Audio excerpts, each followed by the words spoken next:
Okay.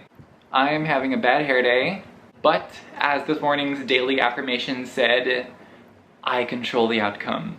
So we're just gonna work with this fucking rat's nest on my head, and yeah, hi! Hey everybody, and welcome back to the channel of your favorite or soon-to-be favorite bookworm twink supreme. Except you wouldn't know that from the nature of this video, because today I'm not gonna be talking about books. No. Today I'm gonna be talking about movies. I love film, I love cinema. I would go to the movie theater like twice a week before this thing happened that shut down all the movie theaters everywhere. Yeah, I was obsessed. It was a vibe. Now that we're living in a real life movie, I thought I'd have a little fun and give you a list of movies that truly disturbed me as a person. Before I start, I should probably get a couple of things clear. This is not a recommendations video. You should never ever make yourself watch anything you're not comfortable with. And they are not all horror movies. So before you type with your little fingers up in the comment section before you actually watch the video, or maybe after you watch the video and are curious about certain things, let me just run down a list of movies that I wrote down over here that I have no plan on seeing for the following reasons. Okay, let me just go for the first one. August Underground. I read the Wikipedia summary of the movie and yeah, no.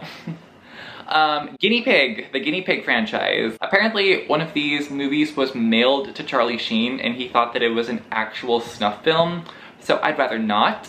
Okay, Pink Flamingos. Someone eats actual dog shit on screen in this film, so that's a huge no for me. And then Faces of Death, literal actual snuff films, I would, no, yeah, no.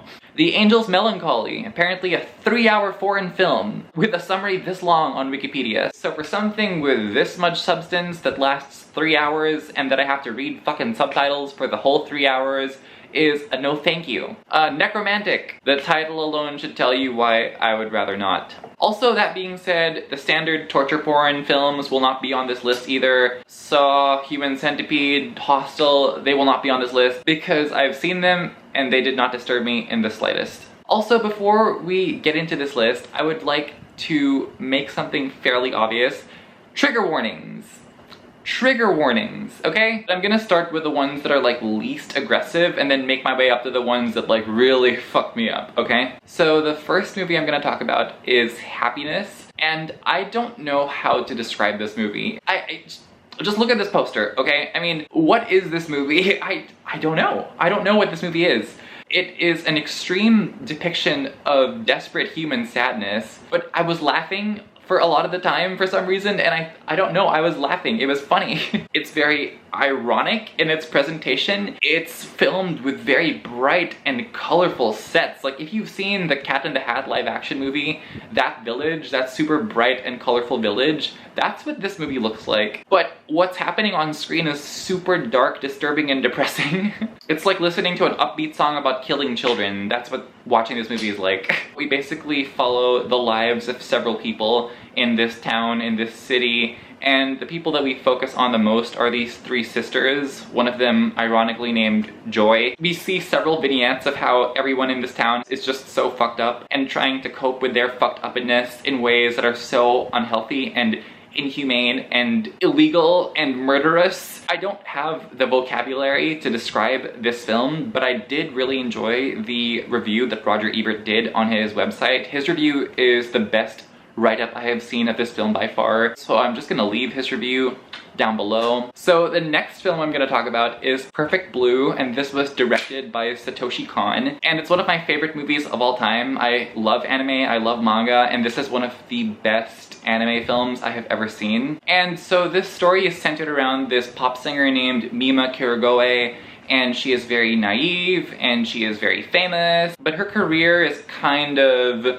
stagnating a bit. So in order to revive herself, she decides to do this image change and rebrand herself as an actress. But when she gets into the job of acting, unfortunately we see how the industry exploits her and makes her do these like super trashy erotic films that require a lot of nudity, and all the directors are sleazy perverts that take advantage of her naivete. Also, it shows how some of her fans disregard her privacy, and this eventually causes her to go into this downward facing spiral of madness.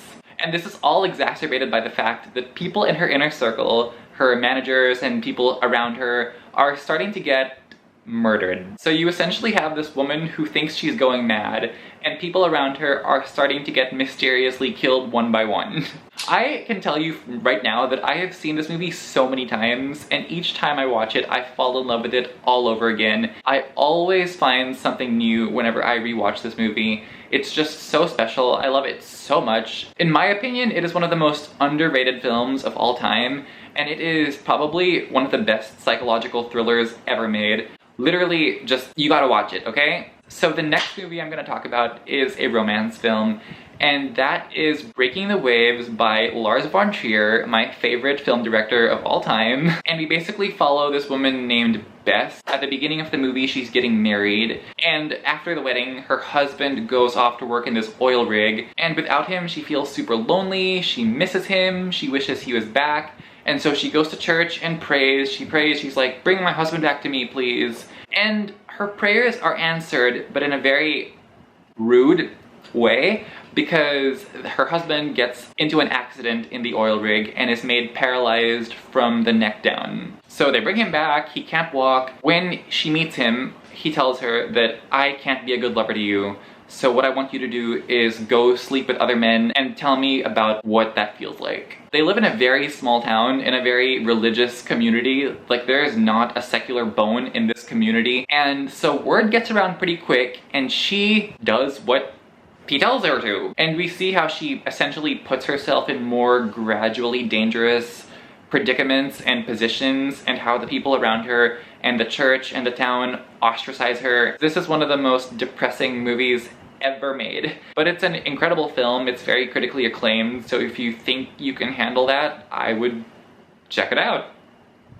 But don't come for me. So the next film I'm gonna talk about is a foreign film. I think this is set in Eastern Europe, and that film is called Lilia Forever. So we basically follow this young girl named Lilia, and the movie opens up with her mom leaving her to go abroad with this man, essentially leaving her all by herself while she is underage and still in school. And because she is so young and so helpless, she turns to a life of prostitution to support herself. And it's super depressing and super bleak, and it will stay with you for sure if you choose to watch this, but it is not easy viewing. So the next film I'm gonna talk about, and this one is really, we're gonna get into the real bad ones now, and that is Men Behind the Sun. So this is actually a true story. I have seen documentaries of the subject matter of this, and the movie seemed to be pretty accurate. So this movie is about Unit 731, and basically Unit 731 is this place that was set up near the end of World War II as the Japanese were losing, and it was in northern China in the province of Manchuria. So Japan invaded that province and set up their own little state there, and they conducted human experiments on the people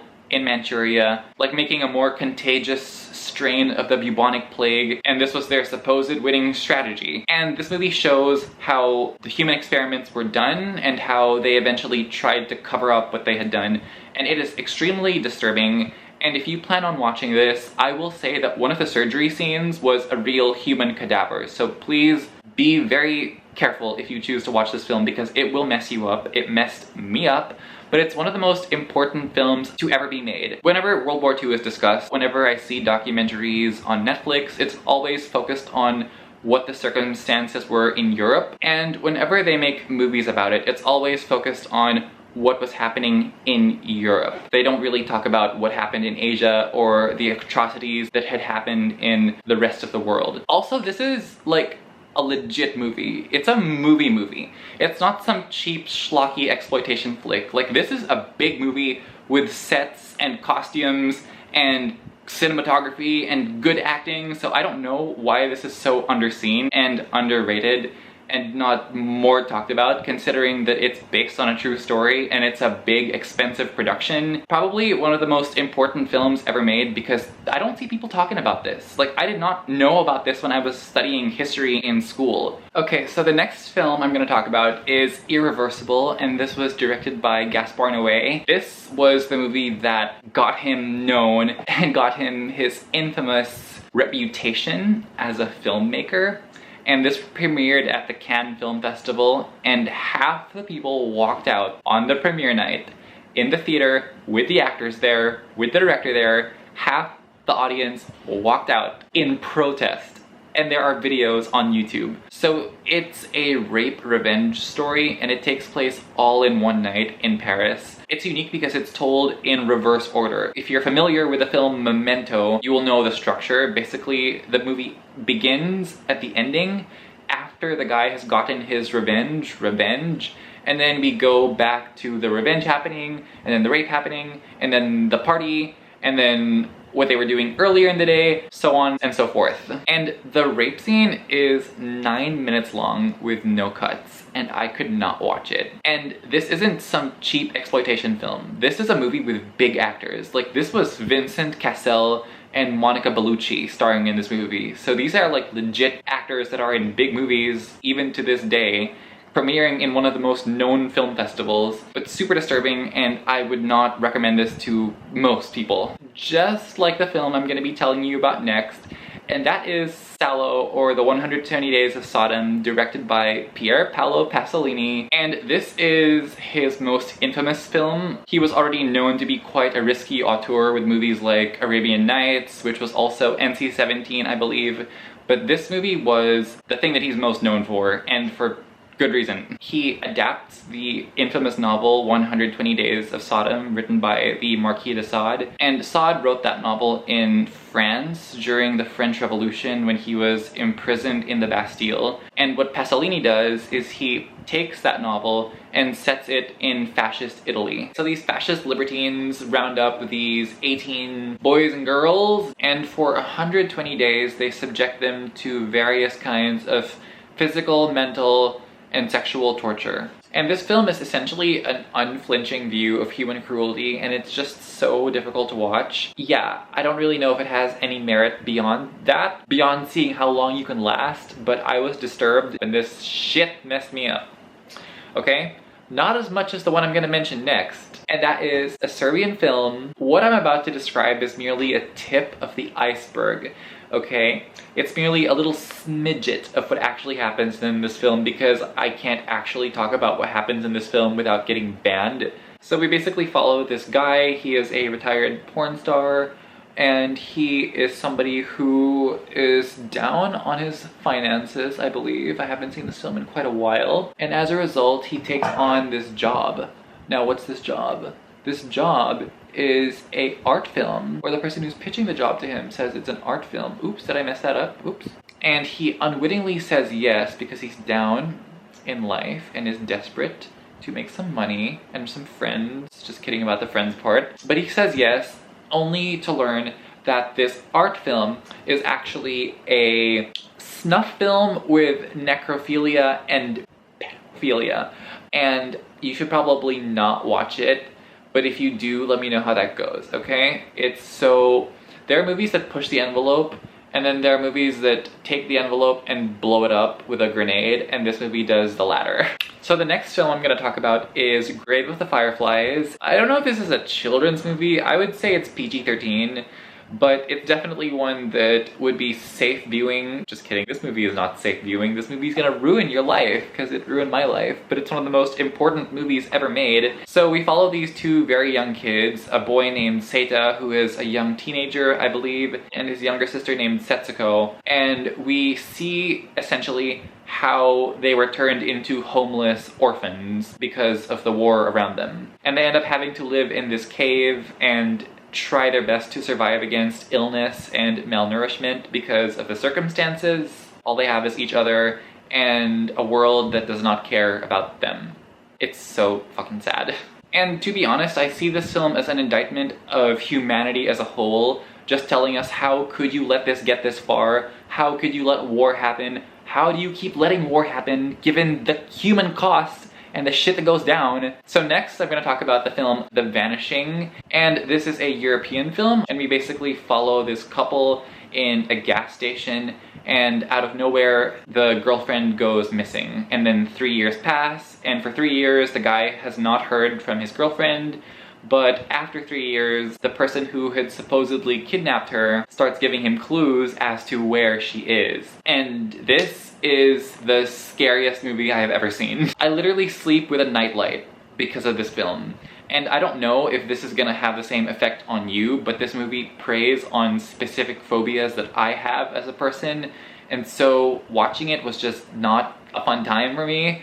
Even though it's fantastic, it's an amazing film and it deserves all the good reviews it has, it was just a lot. And the ending, do we even want to get into that? Because I don't want to get into that right now, because that last shot and that build up to that last shot was just a thing that I was upset by and ruined my life. In my opinion, it's the scariest ending of all time. One film I can promise you I will never be watching again is the final film, last but not least, certainly not least, the one that messed me up the most, Cannibal Holocaust, by Ruggero Deodato. He did that. He did that. What did he do? He made a film that was so realistic for its time, and even for today, that he was literally accused of killing his own actors. He did not actually kill his own actors, like some of them did go on to make bigger movies after this, but because the killing scenes were so realistic, and I think I read somewhere that he told his actors to go into hiding, the only reason I got to watch it is because my dumbass at 15 years old was DVD shopping in this vintage place near where my school used to be, and I found a bootleg, and I purchased the bootleg. It was very cheap, and I watched it at 15 because I'm a dumbass and I was feeling brave. I should probably tell you what this movie's about, okay? These documentary people have essentially gone missing, and we follow this rescue mission who's looking for these people in the Amazon rainforest, and they stumble upon this tribe, and this tribe has these film reels, and so they get the film reels from the tribe, and they watch the film reels, and they find out why these certain people had gone missing. Yeah. This was a very traumatic experience. 10 out of 10 don't recommend. There is real animal cruelty involving a turtle, and a tarantula, and a piglet, I think, so just don't watch it. Just don't watch it. There are things you can go throughout your whole life with not knowing what they look like, and this movie is one of them. Anyway, thank you so much for watching. Like and comment and subscribe, of course. Let me know what your most disturbing film that you've ever seen is. If you haven't already, do click the bell to notify yourself of when I make some new uploads. And take care of yourselves. Have a lovely week. Thank you so much for watching. I hope to see you in future videos, but until then, take care.